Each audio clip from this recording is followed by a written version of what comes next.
Arkadaşlar merhaba, kanalıma hoş geldiniz. Ben İlçer Alişoğlu. Bugünkü videomda sizlere 10+10 20 olacak şekilde en sevdiğim ve oyunda en çok kullandığım epiklerden bahsediyor olacağım. Umarım videomu şimdiden beğenirsiniz ve isterseniz hep birlikte bu epiklere göz atalım.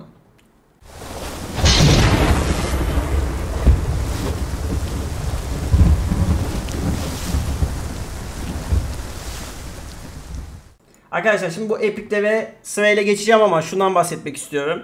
İlk önce 10'dan 1'e doğru en sevdiğim sıralamayı yaptım ben. Hatta defterim de burada görüyorsunuz. Defterimde sıralamayı yaptım. Çalışarak geldim videoma ve ilk 10'dan 1'e kadar geri adım atacağım. Videonun sonunda da 11 ile 20 arasında işaretlediğim epiklerin listesini görebiliyor olacaksınız arkadaşlar. Umarım bu benim kendi nacizane listemdir. Farklı yerlerde farklı listeler görebilirsiniz. Ama ben eminim ki bu listeyi çoğu kişi benimle birlikte aynı fikirde katılıyor olacaktır. Bunu epikleri düzenlerken neyi göz önünde bulundurdum diye soracak olursanız eğer, epiklerin eşsizliğini ve kullanım alanlarındaki sıklığını göz önünde bulundurdum arkadaşlar. En güçlü vuran, en güçlü debuff atandan ziyade epiklerin eşsizliğini göz önünde bulundurarak bir sıralama gerçekleştirdim. Umarım beğenirsiniz arkadaşlar bu sıralamamı. Ve ilk ondan başlayalım. Şimdi endekse geçiyoruz. Evet, endeksten hortlak sürülerine geliyoruz arkadaşlar ve tabii ki de bedava verilmesini de göz önünde bulundurdum. Bunu da eklemek istiyorum. Karanlık Elhain arkadaşlar. Kara Elhain. Bununla ilgili de çok yakında bir şampiyon inceleme gerçekleştiriyor olacağım. Biliyorsunuz Elhain'imiz bizim başlangıç hero'muzdu. Kara Elhain ise arkadaşlar oyunda belli bir gün sayısından sonra, muhtemelen o günü buralara bir yere yazarım, bedava verilen bir kahraman ve kesinlikle ama kesinlikle arkadaşlar arena için, özellikle arena için level 60'lanması gereken bir kahraman arkadaşlar. Özelliklerine hemen hızlıca bakalım. İlk özelliği arkadaşlar, hedefin max HP'sinin verilen hasarın %30 azaltır. Çok büyük bir önemi yok ilk abimin. Bu Kara Elhain'i kullanım amacımız arkadaşlar pasifleri. Şimdi ikincisine gelelim. Ölümün heybeti. Eğer kitaplarsanız arkadaşlar 3 turda 1 yapıyor. Bu şampiyona 2 tur boyunca %50 ATK arttırma avantajı verir ve sonrasında tüm düşmanlara saldırı %50 ihtimalle 2 tur boyunca %30 hız azaltma dezavantajı verir arkadaşlar.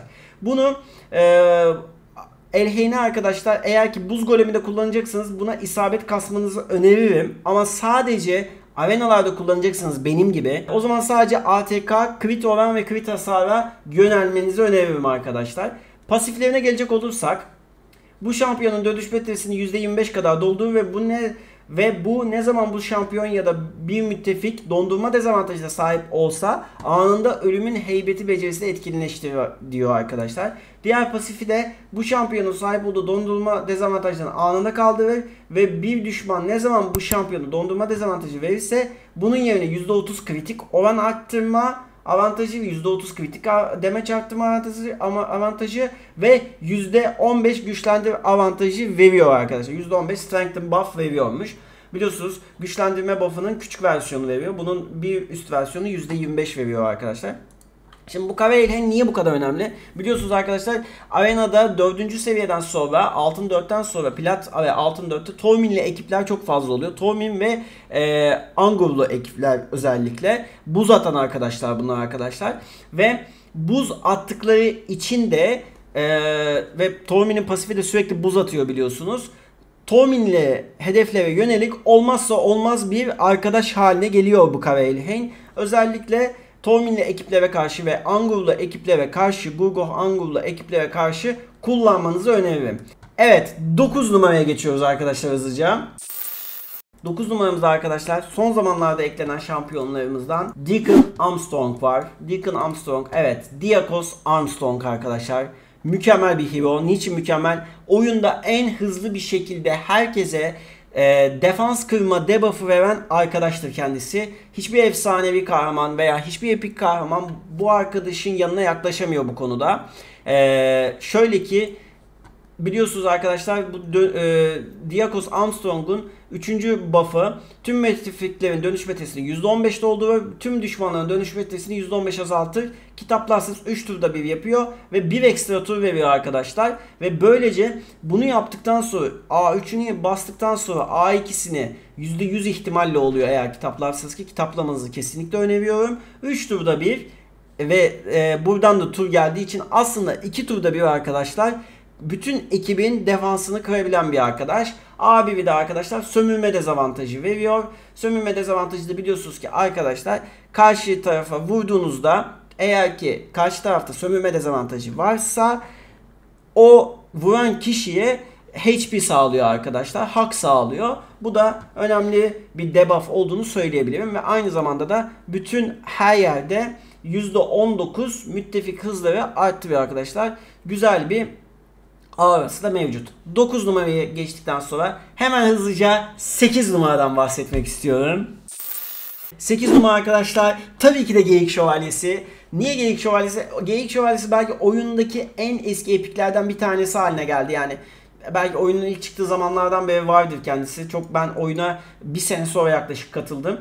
Ve oyunda en önemli 3 tane debuff var arkadaşlar. Nedir bunlar? Defans kırma, atak kırma ve hız azaltma debuffları. Zayıflatma ve güçlendirme tabii ki de önemli ama ben en önemli sıralamaya göre yaptığım vakit defans kırma, atak kırma ve açıkçası hız kırma derdim arkadaşlar. Özellikle bosslara yönelik hız kırma dezavantajını hiçbir şekilde göz ardı etmeyin arkadaşlar. Çok önemli bir debufftır ve özellikle Kıyamet Kulesi'ndeki bosslara karşı bu arkadaşı eğer ki kalkan setiyle donatırsanız çok fazla kullanmanızı sağlayacaktır diye düşünüyorum arkadaşlar. Tabi isabetle kasmanız gerekiyor. Gelecek olursak A1'e %50 şanslı arkadaşlar hız azaltıyor 2 tur boyunca. Önemli demiştim. İkinci A2'si ise hem atak kırıyor arkadaşlar hem defans kırıyor. %95 ihtimalle, %100 yapmamışlar bunu, neden bilmiyorum.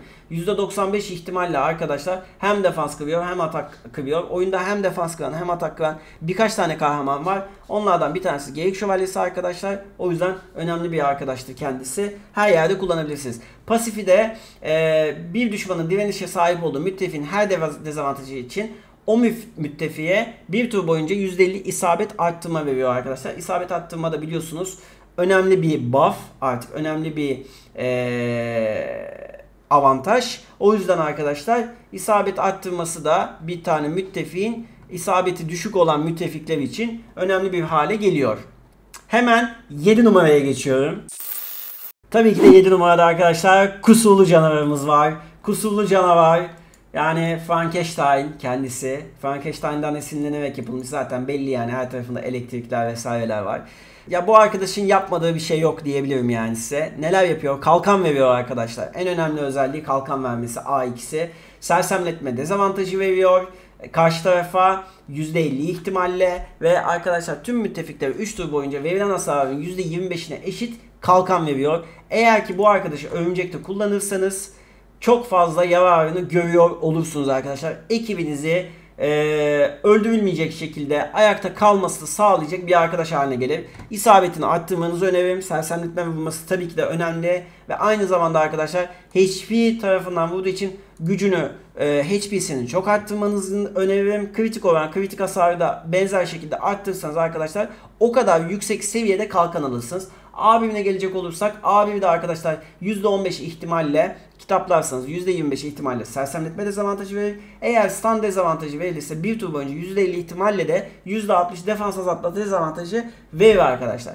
Yani %15 artı %50 yani %7,5 ihtimal gibi oluyor bu. %7,5 ihtimalle de 60 defans azaltma veriyor. Büyük defans azaltma veriyor arkadaşlar. Güzel. Yani ekstra bir özellik. Güzel.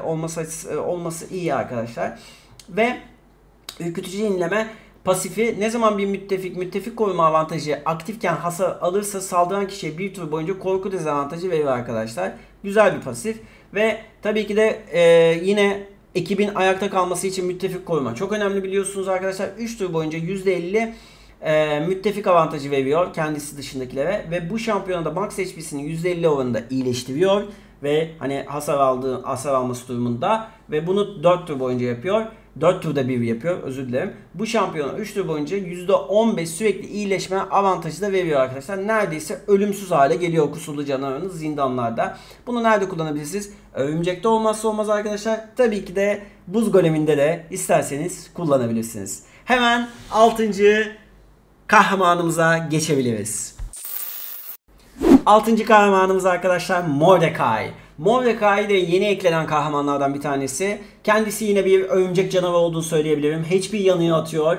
Herkese HP yanığı atması ve 4 turda bir atması açısından önemli bir kahraman. Hemen abime geçelim. Abi arkadaşlar bir düşmana saldırı %30 ihtimalle, eğer ki kitaplarsanız %45 ihtimalle hedefin dönüş betesini %10 azaltır. Hedef HP yanığı dezavantajına sahipse bu şans %60 olur arkadaşlar. Gayet güzel. %60 yani kitaplarsanız %75 şansla dönüş beteyi %10 azaltıyor arkadaşlar. Örümcekte olmazsa olmaz.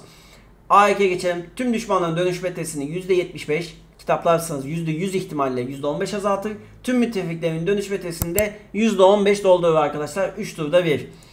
A3'ü de arkadaşlar kitaplarsanız eğer 4 turda bir %100 şansla 2 tur boyunca herkese HP yanığı verir ve tüm müttefiklere 3 tur boyunca %50 ATK arttırma avantajı verir arkadaşlar. Aurası da tüm müttefiklere tüm savaşlarda 40 oranında isabet veriyor arkadaşlar. Tam bir örümcek katili, örümcek canavarı diyebilirim. Bence oyundaki en iyi HP yanına sahip epik olduğunu da belirtmem gerekir. Hemen 5 numaraya geçelim. 5 numara. Kendisini biliyorsunuz özellikle ilk seviyelerde Clan Boss takımlarında dezavantaj kaldırması için kullanılan bir kahramandı. Şimdi ise Kıyamet Kulesi'nde olmazsa olmaz bir kahraman. Zaten Kıyamet Kulesi, Kıyamet Rahibi. Siz aradaki eşleştirmeyi yapın lütfen.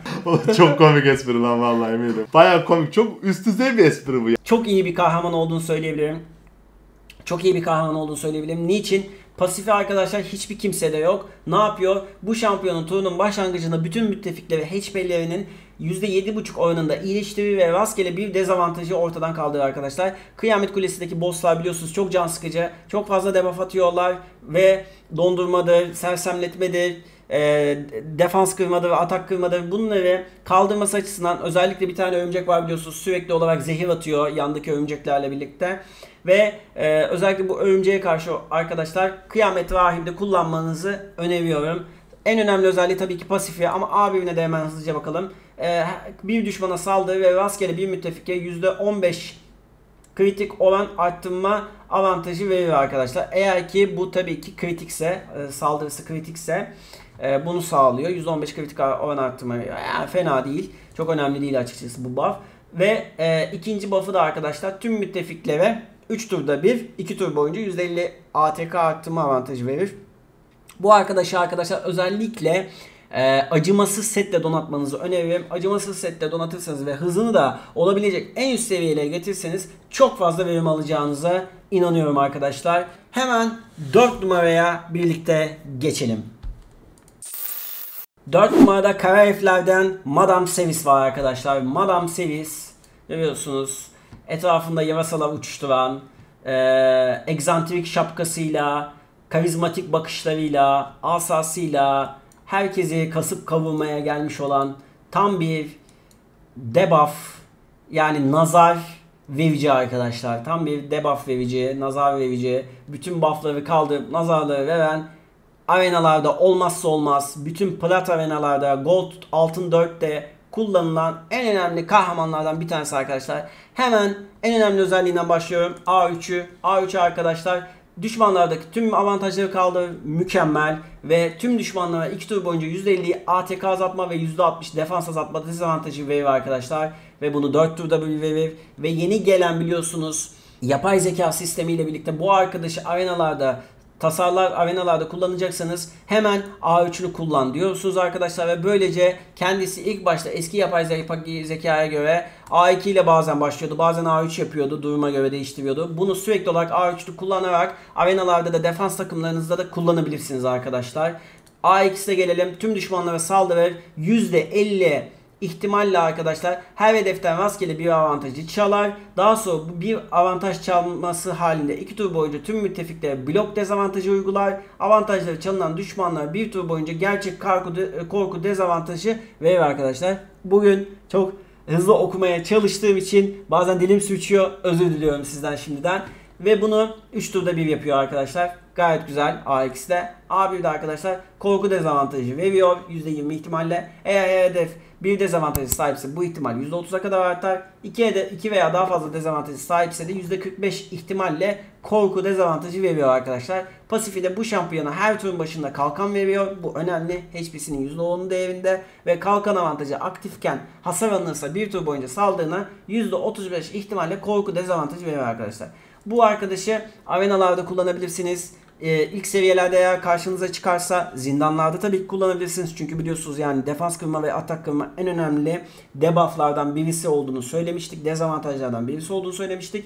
O yüzden bu arkadaş her yerde kullanılabilecek arkadaşlar. Ben nasıl bunu kurdum? Ben bu arkadaşı tasarlarken arkadaşlar tamamen isabetini çok yüksek seviyede tutacak şekilde ve hızını da olabilecek maksimum seviyede tutacak şekilde tasarladım. Yaklaşık olarak 650 isabeti var şu anda benim Madam serisinin. Hedefim 700'e çıkarmak. Umarım en yakın zamanda bunu da başarıyor olacağım. Hemen 3 numaraya geçelim arkadaşlar.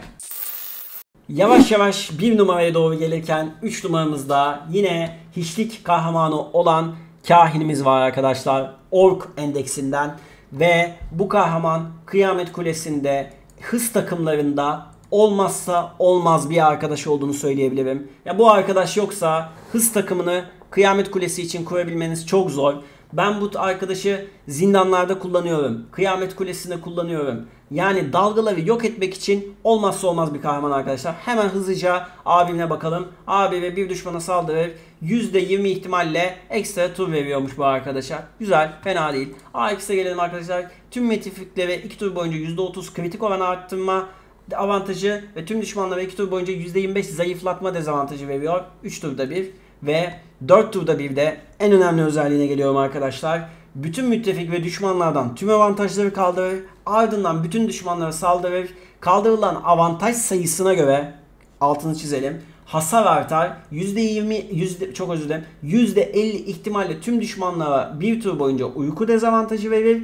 Her kaldırılan avantaj için uyku dezavantajı verme ihtimali %5 artar. Baş düşmanlara daha az hasar verir demiş arkadaşlar. Düşman max HP'si oranında bağlı. Yani bu arkadaşı kasarken nelere dikkat edeceğiz? Kritik oranını %100'de tutmaya çalışacağız. Kritik hasarını da maksimum seviyeye getirmeye çalışacağız arkadaşlar ki dalgaları hızlıca yok edelim. Kahin'de arkadaşlar özellikle ustalıkta miğfer parçalarına vermenizi öneriyorum. Bu zaman miğfer parçalarına verirseniz eğer %25 oranında karşı tarafın defansını yok sayma özelliği veriyor bu miğfer parçalayan ustalığı. O yüzden daha fazla hasar vurmanızı sağlıyor arkadaşlar. Özellikle kahini mezar büyücülü, Lidyalı ekiplerle birlikte kullanırsanız olabilecek maksimum seviyede kendisinden yarar sağlarsınız arkadaşlar. O yüzden bu kahinimizi ben kendim için zalim setiyle %100 kritik oran ve maksimum seviyede olacak şekilde kritik hasarla donatmaya çalıştım. Benim yine nacizane önerim size bu şekilde kahini donatmanızdır arkadaşlar. Hemen 2 numaramıza birlikte geçelim. 2 numaramızda herkesin aşık olduğu belki de. Belki herkesin 1 numarası bu olabilir arkadaşlar. Ama benim 2 numaram bu. Neden öyle diyeceğimi birazdan anlatacağım size. Birazdan anlatmaya çalışacağım. Herkesin belki 1 numarası bu olabilir arkadaşlar ama benim için 2 numara insan yiyen. Yine hiçlik kahramanı. Hiçlikte biliyorsunuz çok iyi kahramanlar var. Clan Boss'ta ölümsüz takımların olmazsa olmazı bir arkadaş. İnsan yiyen. Özellikle 2 insan yiyenli ya da 1 insan yiyen bir tane acı sorumlusuyla kurulan biliyorsunuz arkadaşlar ölümsüz takımları oluyor. Bu ölümsüz takımların başında en çok aranan hiçlik kahramanı insan yiyen oluyor arkadaşlar. Kendisini çok fazla tanıtmama gerek yok. A1, A2'si çok önemli değil. Ama A3'e arkadaşlar. A1 de önemli aslında. Atak azaltma dezavantajı veriyor tüm düşmanlara. Fena değil. Kullanılabilir yine farklı yerlerde. A3 ise arkadaşlar tabii ki biz bunu A3 için kullanıyoruz ve tabii ki de kesinlikle kendisini kitaplamamız gerekiyor arkadaşlar. 5 turda bir öldürülemez ve dezavantaj bloklama avantajları 2 tur boyunca veriyor ve alınan hasar yaşayan her müttefik için max HP'sinin %5'i kadardır diyor. Bu kısım çok önemli değil. Öldürülemez avantajı çok önemli. Dezavantaj bloklamada sersemletme yememesi için Clan Boss'tan ayrıca önemli arkadaşlar. Yani özetle ölümsüz takımları için vazgeçilmez bir kahraman. Umarım herkes kim istiyorsa en yakın sürede insan yeğene kavuşur arkadaşlar. Ve bir numaraya geçiyoruz. 1. Evet arkadaşlar, bir numarada şaşırdınız belki ama benim için Alur var. Çünkü Alur arkadaşlar yeni level 25 ateş şövalyesi ile birlikte olmazsa olmaz. Yani Alur'suz açıkçası ateş şövalyesini geçmeniz imkansıza yakın arkadaşlar. Level 25 için söylüyorum bunu. A1 özellikle çok önemli. Kritik oranını çok yüksek tutmanız lazım. %100'e yakın, hatta %100 olması gerekiyor ki her kritik vuruşta hedefin dönüş metresini %25 azaltması için arkadaşlar. 3 kez saldırıyor ve yaklaşık %75 oranında karşı boss'un, patronun dönüş metresini azaltıyor arkadaşlar. A2'si ile A3 çok önemli değil. A2'si minik defans azaltma veriyor ve uyku dezavantajı veriyor arkadaşlar. Aurası da müttefik isabet grup masallerinde 50 artırıyormuş. A3'de arkadaşlar ekstradan %30 kritik vuruş şansı vardır. Hedefin de def değerini %50'sini yok sayar. Fena vurmuyor bu A3'te ama bizim için olmazsa olmaz A1 arkadaşlar. Pis kırbaç. Bunun için kullanıyoruz arkadaşı. Tabii ki sadece ateşte mi kullanıyoruz? Hayır. Kıyamet Kulesi'ndeki birçok patron için, birçok boss için de Alur olmazsa olmaz kahramandır arkadaşlar. Eşsizliği açısından, kullanım yeri açısından Alur benim gönlümde 1 numaralı epik arkadaşlar. Siz de lütfen yorumlara kendiniz için ilk 10 sıralamadaki epikleri yazarsanız ben de yorumlardan en sevdiğim yorumları en üste tutturup arkadaşlar herkesin görmesini sağlıyor olacağım. Ve lütfen videomdan ayrılmayın. Sırayla 11'den 20'ye kadar olan diğer kahramanları, diğer epik kahramanları görüntü şeklinde görüyor olacaksınız. Kanalıma abone olmayı, videolarımı beğenmeyi ve isterseniz de yorum yapmayı unutmayın arkadaşlar. Hepinizi seviyorum. Kendinize çok iyi bakın. Hoşçakalın. Bye bye. On my grind, flex, no shining.